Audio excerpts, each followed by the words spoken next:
This week's podcast is brought to you by FreshBooks.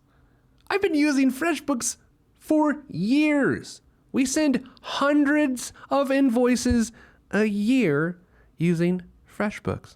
It is incredibly easy to use. Whether you're a large business, a mid-sized business, or a freelancer, FreshBooks allows you to send out custom invoices and get paid faster. I have a secret. We were using a very popular accounting system that a lot of people use that's a giant pain in the neck to use, and I couldn't do it any longer, so I searched out all over the internet to find a place where I could do my bookkeeping online, and I came up with FreshBooks, and I'm pretty excited about them. They are not expensive at all. They are perfect for freelancers. They are perfect for the self-employed, and they're perfect for my business too.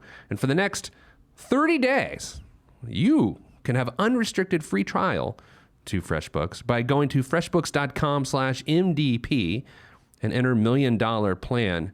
You guys know I don't endorse a lot of products. I only like to endorse things that I use, and I've used them for years. So check it out, freshbooks.com/MDP, and enter $1 million plan and see why I'm always so happy. A podcast? Did your radio show get canceled?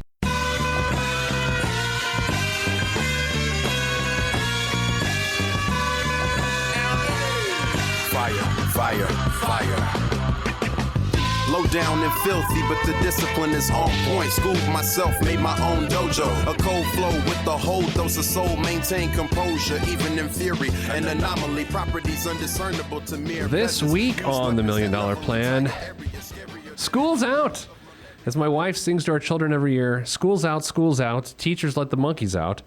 And a 6th grade teacher joins us now. His name's Jordan. Hello, Jordan. Welcome to the program. Hey, Pete. How are you doing? 6th grade, a particular subject, I assume, or you're not just like Little House on the Prairie where you teach every subject to 6th graders. You have a subject, right? No. We are not middle school, so we're still elementary. So I teach math, reading, writing, science, social studies. Oh, my gosh.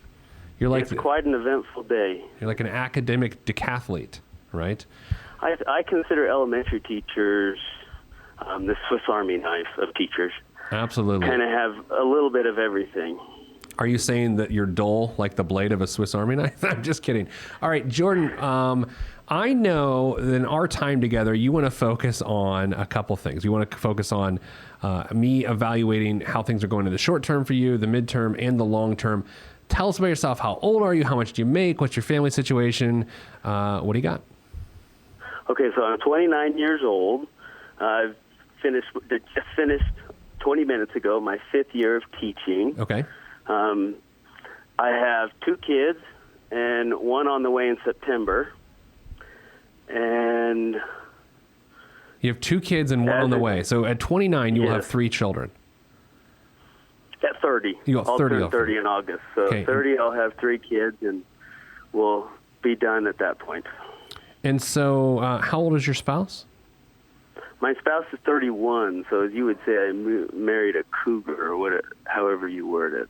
I mean, if I were to say that, that's what I would say, but I wouldn't say it. But I just said, okay, so $46,000, and she does not work outside the home, or she does? No, she was a teacher for 7 years, but now she started staying at home 2 years ago, and obviously with a 3rd on the way, going back to work is out of the realm of possibilities. So you are supporting a family of 5 on $46,000 a year come the fall, right?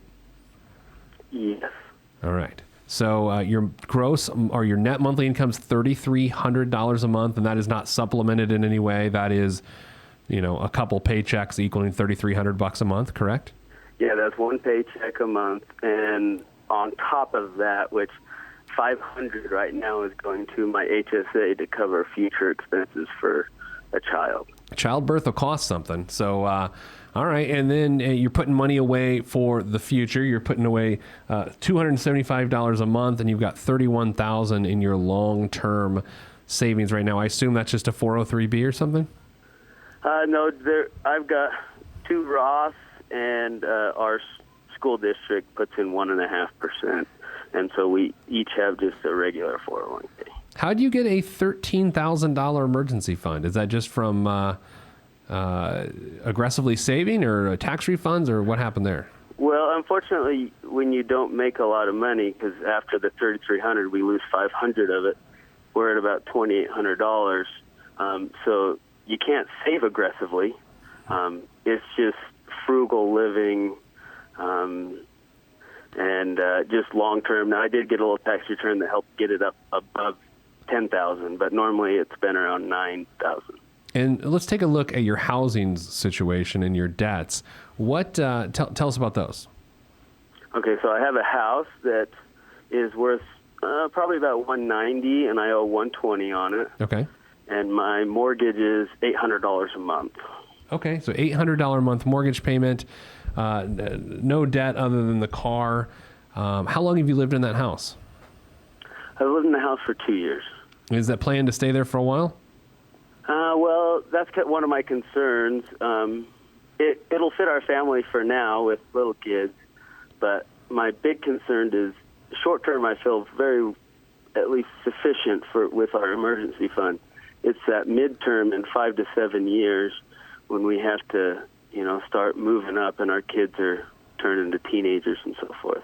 Yeah. Well, let's take a look at what your $1 million day is and then work backwards. Based on what you're doing now, we'll go full screen and take a look here. Your $1 million day is full screen October. I'm saying that for those watching on PeteThePlanner.tv. October 17th, 2050. So we're looking at 33 years from now.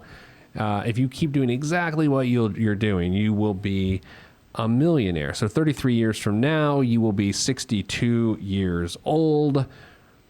And you will have, at age 67, you'll have $1.4 million, and that's full retirement age. A monthly income available of $3,392 a month. But after inflation, it will feel like $1,300 a month in today's dollars. Jordan, react to that. $1,300 a month in today's dollars in retirement based on what you're doing now. Is that a doable situation for you? Can I throw you a curveball? I would hope so. Both me and my wife in the state of Utah, we get a very healthy pension of 2% a year, and we don't put any money into it, as I've heard other callers say. Yeah. So with 30 years of teaching with both of us, we'll get 60% of our salary for the rest of our life. So based on that, yes, I think $1,300 would be enough to live on. Okay, so let's talk about this for a second. Number one, that is assuming she goes back in the workforce? Oh, yeah. The plan is for her to go back to the workforce and she wants to, when this child goes into kindergarten, so in 6 years. Okay. And, just this week, there are increasingly more reports about public pensions and teacher pensions failing all across the country. Do you pay much attention to that? And do you feel like with Utah's strength of its pension system, you're immune from it somehow? Well, no, that was part of one of my concerns long-term wise, because I don't know how, in years past, teachers would put very little away because the pension was just so great. Yep. And I understand that could be some problems. And that's one of my concerns on should I act like it's not there and treat it as if I have to live off, whatever is in my retirement, or should I, be more concerned about midterm goals? Because I feel like short term I'm okay. Should I be more concerned about midterm saving for a house? I eventually want to go back to school to get my administrative certificate to be a principal. So should I put some of my money more away there because I have the pension, or should I treat it like nothing? All right, so let's dig into that. First of all, I agree with you that your short-term financial life is stable. Totally stable. Like, I'm good there. So if your wife's an English teacher, if you had a red pen, what grade would you give short-term? Well, given that in most of my English courses, I did not receive the Scarlet A, I received less than that. I would give your short-term situation B plus A minus, probably A minus, and not an A, because even I mean, frankly, surviving on one income, a family of 5, it's impressive at $46,000 a year. But I'm a tough judge here, Jordan. So you're getting an A- from me. Oh, I want you to be. Long term, here's the thing. In a vacuum, you're solid. Like, right, another A-. But the fact that pensions fail, and we're looking 30 years out, man, 30 years out, that's tough. So I'd give it a B, but there's not a lot you can do about it until your wife goes back to work. And then that's when, I would assume, naturally you're trying to decide whether that money goes to your midterm goals or your long-term goals, right? Yes. I'm sorry, there's an announcement in my school. No, it's all right. I can't hear it. I just hear some announcement. Do you need to listen to it? No. It doesn't. Just I never end listened of to year remarks type things. This may not surprise you or any of the listeners, but I used to do the announcements in high school, and I basically used it as a chance to work out comedy material, and it did result in me getting in trouble several times. So when your wife goes back to work, what's the plan? I mean, is the plan to take that another $3,000 a month in income and do what with it? Well, I mean, part of that would just be, that's some of the questions I had for you. Mm-hmm. I obviously, as I said earlier, but we would need to upgrade a house, and it's hard to just predict what housing the market's going to be in 5 years. But the house that we would probably need to fit for our house would probably be in that $350 range. And what do you know? So $350. So we might have enough equity for 20% down at that point. So I might be okay there. So some of it would go towards the house, and then I would like to, at that point, to start maxing out. I mean, unfortunately, I just don't have the means to max out any Roth or any other vehicle, just because I'm limited on the money that I get. But it sounded like you wanted to move prior to 6 years, or potentially you may need to move prior to 6 maybe. years. I mean, we just, you never, and we get healthy raises of 4 to 5% a year. Oh, so wow. I think next year it's about almost a $300 a month raise. So, there'll be little improvements along the way, but, not enough that you could fully max out any type of Roth or a 401k. So here's where I think your situation gets hairy in about 2 to 3 years. I think it has the potential to solve itself in 6 years. And then I'm not worried about you again unless the pension fails. You'll hear more about this situation right after these words.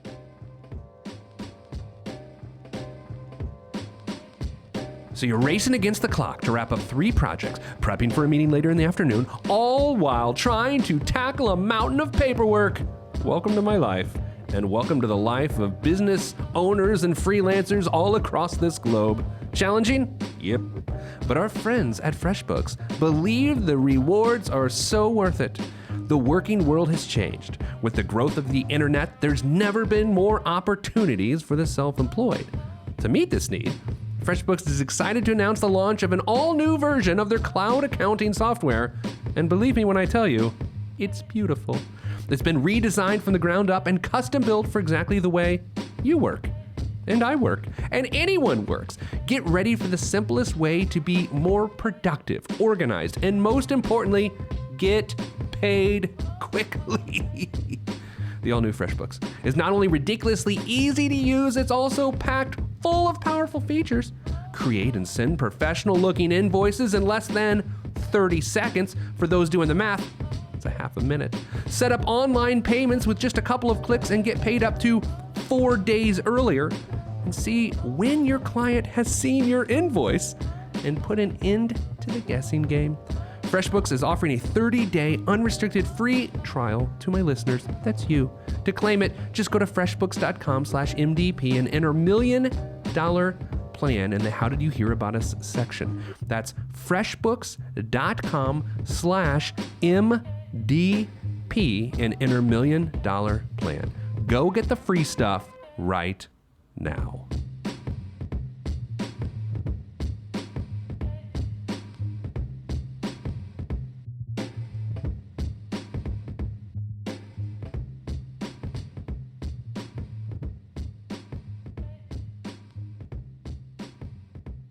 Right? So you have a really weird situation. You know, before we went on air here, we were talking a little bit beforehand, and you said you're worried about that midterm, and I have to agree. I have to think there's a great deal of risk in trying to have a much larger housing expense on your current income with making the bet that your wife will be back in the workforce in 3 years to swoop in and save the day. I mean, that's the way it's lining up. Am I painting the picture incorrectly?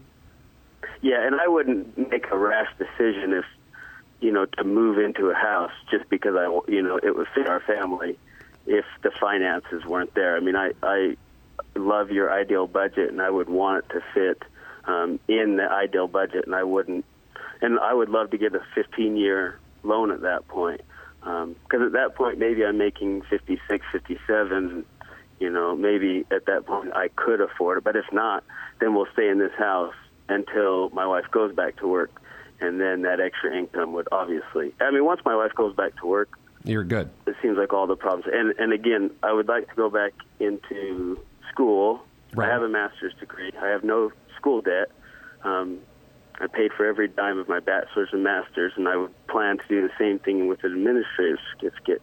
And at that point, then my income would be $85,000 to $90,000. Would you be? I mean, this is an important question. Would you be a cool principal that wore tennis shoes, or were you going to keep it more? Oh no, I'm gonna be a cool principal. I'd go out and play soccer with the kids, and I broke my ruler yesterday while we were playing baseball with a Nerf ball. So my yardstick. So no, I'll definitely be that cool principal. I thought this was gonna take a dark turn, and you're gonna say, "I broke my ruler beating the hell out of a kid," and I was like, "Well, that doesn't seem too cool." So yeah, that's good. You'll fist bump them. I can see this working. This is good. But so, like, let's say best case scenario, realistic yet best case scenario, Jordan. How long until you are a principal? 6 to 8 years. And is that going to be? Do you start with as an assistant principal?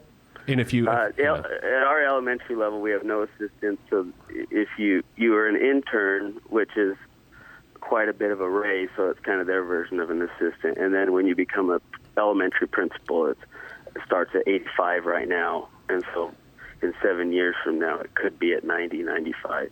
When you do your first announcements as an elementary school principal, are you going to go with the classic, "I'm your principal"? Like, are you going to do that sort of thing, where you're their pal? I'm not an announcement guy. I don't see the advantage of it. What? I feel it's just a waste of time. I don't even know if I would do announcements. Oh, this has taken a dark turn. The ability and the opportunity to speak on a microphone and have your voice projected is one of the greatest inventions of all time. And every time I have the opportunity to do it, I take advantage of it for no other purpose than to hear my voice amplified. Do you have life insurance? Well, it's not as cool because it repeats itself. So you're like hearing so it's a cheap system. So if you had a good system, it would be cool, but not this one. You have life insurance for you? Yes. How much? $500,000 on me, and my wife could be a little underfunded after listening to you over the last couple of months. She's got $250,000. Do you have a will? No. Oh my gosh, Jordan, come on. What are we doing? You're going to lead me to drinking. I was so hoping you weren't going to ask that question, Pete. Well, that's why I think my A- dropped to like a D, or for short term. Do I need to yell? Like, okay, we got two ways to go here, my man. I can yell at you, or we can agree that you're going to get it done next week. Like, it's one or the other. You can't go, well, don't yell at me, but I'm going to do it in a month. Like, it's either next week or I yell at you. What's it going to be? It's going to be, can I start on Monday, get the weekend to calm down with school being over, and then Monday I'll start working on it? You got to. You're going to get half yelled at here. Dude, you have to. Your wife would be in a major bind, or your kids would be, if something happened to you and your wife at the same time, just from a logistical reason. Sure, I'm sure you have a great family that wants to jump in and help. You need a will, man. Come on. I think that's the hardest part, to decide who's going to get the kids when we have such a great family. And then do you approach them and say, hey, you're going to get our kids if we die? How does that work? All right. Now, this is a good conversation. Here's what you do. You decide collectively between you and your wife who's going to do it. I mean, here's some factors. Age, the last time they raised children, proximity to the kids' life, where their footprint is in the community, so they don't have to change school. There's a lot of factors, right? And then you just go to them and say, look, in the event that something happens to me and what's her face, don't call her what's her face, especially if it's to her father. I mean, that's rude. If something happens to me and what's her face, your daughter, we'd like you to take care of the kids, and we want to know if you'd be willing to do that because we're about to do our will. And if they say, bugger off, which in England is very rude, here it doesn't mean much other than no, then you got to go to the next person. But here's what we did. We have one set of people taking care of our kids and another set of people taking care of the money for the kids. It's not that we don't trust the people who we're leaving with our kids with our money. We just felt that was a better system. And it's actually funny to think about this. Like, what are we more concerned about, our money or our kids? And that's a fair question to ask, and I couldn't tell you the answer. Okay, all right. Well, we'll maybe do some Googling to kind of figure everything out. But that'll be tough decisions that we've been putting off for years and years. But we'll tackle it next week. I promise. Yeah, because Googling helps, because everything you read on the internet is true. Did you hear that? Do you know that? Oh, for sure. Have you ever heard of the tree octopus? The tree octopus? I have not. Yes. All the listeners need to Google tree octopus. I'm looking it up right now. Northern Pacific. All right. Hey, Nicole, can you pull up tree octopus and put it on the computer and put it on the screen so everyone can see it? Make sure it's not something obscene, that Jordan's not trying to troll us. No, this is one of our lessons that we teach the kids about what you just said, because after they read this, they truly believe there's an octopus that lives in the forest in the Pacific. Save the Pacific Northwest tree octopus. Nicole, you got that for us yet? It's coming. Oh, I see images. All right, it's coming here. Oh my gosh, look at that thing. Can you go full screen? Yeah, all right. Go full screen with that if you can. Or get in there. We'll just bring it up. Look at that. Look at that thing. What is that? Is it just like photoshopped, or what? How do you teach kids? I don't know. I came across it in a workshop, and we always use it with the kids, and they fully read it. They're like, wow, I can't believe, what can we do to help this thing? And, at the end, I kind of try to say, does this make any sense? It's beautiful. And then they start clicking. I mean, it's a great website if you read it through. Yeah. It's kind of a fun prank if you want to pull. I've pulled it on adults, and they fall for it as well. So I think what I'll do is when I get home with my kids today is do the old tree octopus prank. I think that's a good one. What else? Any other questions you have before we wrap up? Yeah, I had a question on my car. Okay. The loan's $5,500, and should I seek to pay that off early or just pay it off on time because it's only a $130 payment? Right now I'm putting $200 towards it. Should I continue to put $200, or could I use that $70 for long term? Would I know it's not like some of your callers who are talking about hundreds and hundreds of dollars, but $70 in a teacher's life, is unfortunately a lot, but that's kind of the profession we chose. Well, especially when you have to buy a new ruler for beating the hell out of kids. I'm a big believer in once you're used to not having the money, as long as it's doing something good, I don't care what the good is. Paying off debt is good. Saving money is good. Investing money is good. And if we look at what your real problems are, your real problems begin 2 to 3 years from now. And if you can pay off that car early, then you begin to solve one of the real problems that exists in 2 to 3 years. So I think the car is the exact thing I would do. Having more money in savings doesn't help you, but eliminating the payment does. So would you write it? I mean, because theoretically, I could just write a check today and get this thing out. No, absolutely not. Don't do that. It's a bad idea. I mean, okay. I didn't want to, but I would if you told me to do it and you thought it was best. I would. I mean, it's a net worth. I mean, nothing happens. You have a debt, you have an asset, you combine them, and your net worth doesn't change. So you need to use your income to pay down that. Okay. What else? So you're a BYU fan or like a University of Utah fan? No, I hate both teams. Utah State? Well, no, it's none of those teams. I mean, if you're like mediocrity, I am a Duke Blue Devil. Duke Blue Devil? In fact, both my kids are named after Duke players. Oh my I don't gosh. know if the third. My wife gets the choice of the third one, so I don't think the third one will be named after a Duke player. Yeah, this is our son Krzyzewski. That's sort of a weird name. If you named your son Krzyzewski, you might make it a sports center. Oh man, that's funny. I might. So. Man, I'm into this tree octopus now. Oh, it's good. We're totally tricking my daughter when I get home today. She needs to be. There's another one. I can send you the link. It's something about the effects of eating bread, bad effects, and it has some funny things. And at the end, the kids are like, "Oh, I need to stop eating bread." I think that's real. I can send you the link on that one. Please do. Well, thank you for being on the show. Thanks for teaching those sixth graders in Utah how to play stickball. Man, that lady is yelling on the announcement. Someone needs to have a talk with her.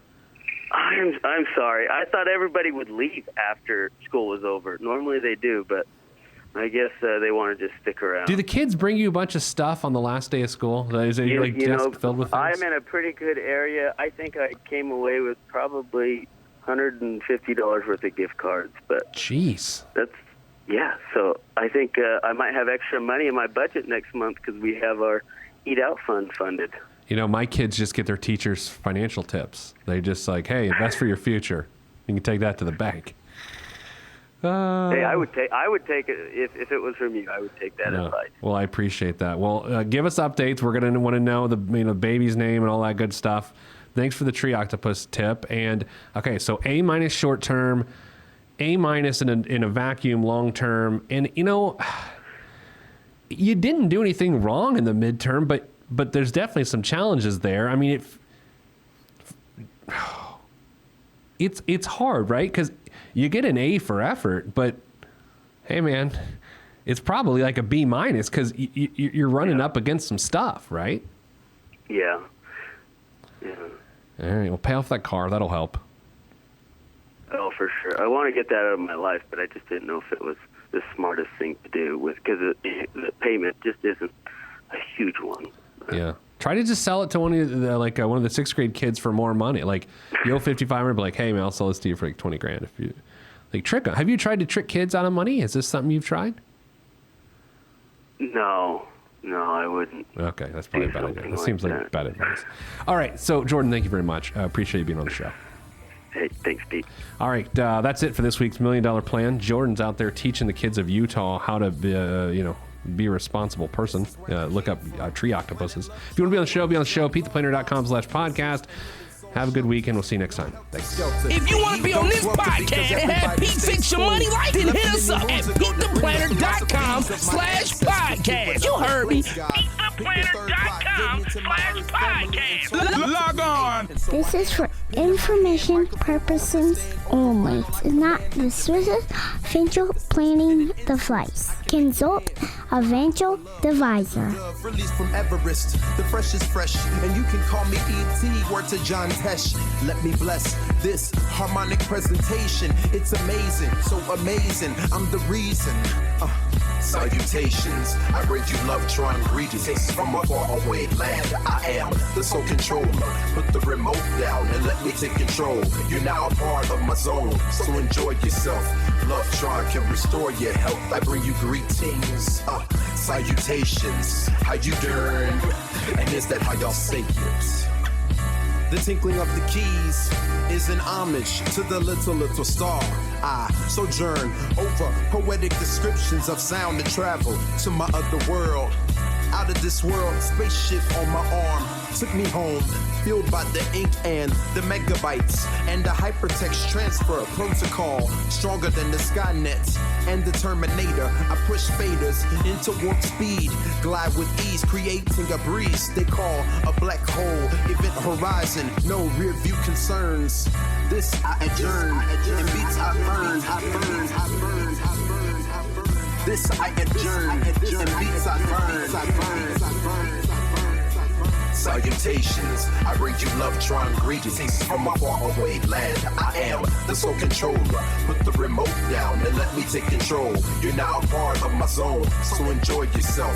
Love Tron can restore your health. I bring you greetings, salutations. How you doing? And is that how y'all say it?